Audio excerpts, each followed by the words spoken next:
Halo semuanya, saya Sumardia. Di sini saya akan membuat video tentang para ilmuwan. Nah, pernah nggak sih kalian kepikiran kalau satu penemuan bisa menghancurkan jutaan nyawa manusia, dan di sisi lain, satu penemuan pula bisa menyelamatkan jutaan nyawa manusia. Nah, mereka ini sama-sama jenius dan sama-sama dapat mengubah dunia. Tetapi warisan yang mereka tinggalkan sangat amat berbeda. Nah, siapakah penemuan-penemuan ini? Jadi, mari kita bahas di video selanjutnya.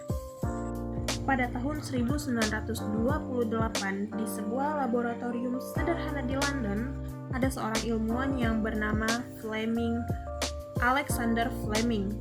Nah, sama seperti pada ilmuwan umumnya, hidupnya hanya dikelilingi oleh tabung reaksi, cawan Petri, dan mungkin penelitian-penelitian yang terdengar membosankan. Jadi, suatu hari setelah kembali dari liburannya, Fleming melihat sesuatu yang aneh di laboratorium miliknya. Jadi, salah satu cawan Petri miliknya ditumbuhi oleh jamur. Nah, kalau kalian menjadi seorang Fleming, mungkin kalian akan langsung membuang cawan Petri tersebut ke tempat sampah, karena terlihat seperti eksperimen yang gagal. Tetapi Fleming berbeda. Jadi dia justru memperhatikan sesuatu yang berbeda. Di sekitaran jamur tersebut tidak tumbuh bakteri sama sekali, seolah-olah jamur tersebut sedang melindungi dirinya. Nah, rasa penasaran itulah yang membawa Fleming untuk menemukan yang namanya penisilin.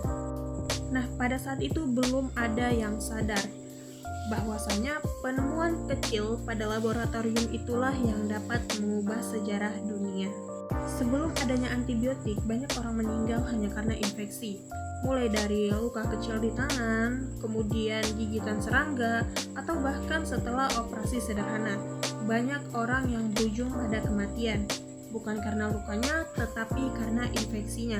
Bayangkan jika kita hidup pada masa itu, tidak ada antibiotik, tidak ada obat yang ampuh, hanya ada dokter yang berharap tubuh pasien itu cukup kuat untuk melawan bakteri. Nah, lalu datanglah penisilin tadi. Jadi penisilin tadi dapat mengubah atau menyelamatkan jutaan nyawa manusia pada zaman itu.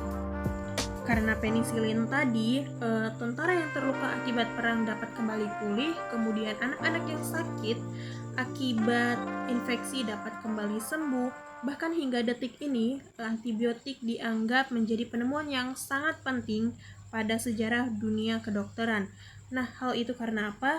Hal itu dikarenakan oleh satu orang memilih untuk tidak mengabaikan sebuah jamur yang dianggap mengganggu. Nah, terkadang penemuan yang besar memang berawal dari rasa penasaran dari hal-hal yang kecil. Nah, sekarang kita akan menceritakan penemuan selanjutnya dari ilmuwan yang kedua. Nah, jadi ilmuwan ini sering dijuluki sebagai Bapak Bom Atom, yaitu J. Robert Oppenheimer. Nah, jadi pada Perang Dunia Kedua, dunia sedang berada pada ketakutan. Jadi banyak negara-negara berlomba-lomba untuk membuat sebuah senjata yang paling kuat. Nah, pada saat itu Amerika Serikat khawatir jika negara musuh berhasil membuat bom atom lebih dulu. Jadi yang mereka lakukan adalah mereka membentuk sebuah tim besar tim besar untuk membuat sebuah proyek, dan proyek tersebut adalah super duper rahasia. Nah, jadi orang yang dipercaya untuk memimpin proyek tersebut adalah Oppenheimer. Dengan nama proyek tersebut mereka namakan adalah Proyek Manhattan. Jadi selama bertahun-tahun ribuan ilmuwan bekerja siang dan malam. Mereka ingin menciptakan senjata yang belum pernah ada sebelumnya. Hingga pada akhirnya tanggal 16 Juli 1945 bom atom pertama mereka berhasil diuji. Nah, ledakannya begitu besar. Orang-orang yang melihatnya bahkan mengaku belum pernah melihat cahaya sekuat itu. Nah, beberapa minggu kemudian, 2 bom atom dijatuhkan di kota Hiroshima dan Nagasaki. Dalam hitungan detik, 2 kota tersebut berubah menjadi lautan api. Ratusan ribu orang meninggal dunia. Banyak yang selamat, tetapi mereka hidup dengan luka bakar, penyakit akibat radiasi, dan juga trauma seumur hidup. Memang ada yang berpendapat bahwa bom atom tersebut bisa mengakhiri perang lebih cepat. Namun, harga yang dibayar benar-benar luar biasa besar. Dan yang paling menyedihkan adalah orang yang memimpin dalam pembuatan atom tersebut akhirnya dihantui oleh rasa penyesalan yang sangat besar. Nah, Oppenheimer pernah mengutip kalimat dari kitab Bhagavad Gita yang berbunyi, "Now I am become death, the destroyer of world," yang artinya adalah, "Kini aku menjadi maut, penghancur dunia." Nah, kalimat itu bukanlah sebuah kalimat kemenangan, melainkan gambaran betapa besarnya beban atau penyesalan yang ia rasakan setelah melihat dampak dari teknologi yang ia ciptakan. Nah, dari dua kisah ini kita bisa belajar bahwa ilmu pengetahuan tidaklah benar-benar baik maupun buruk. Yang menentukannya adalah bagaimana manusia menggunakannya.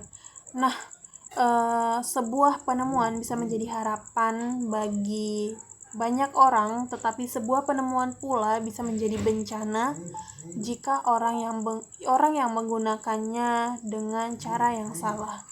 Sekian dari saya. Wassalamualaikum warahmatullahi wabarakatuh.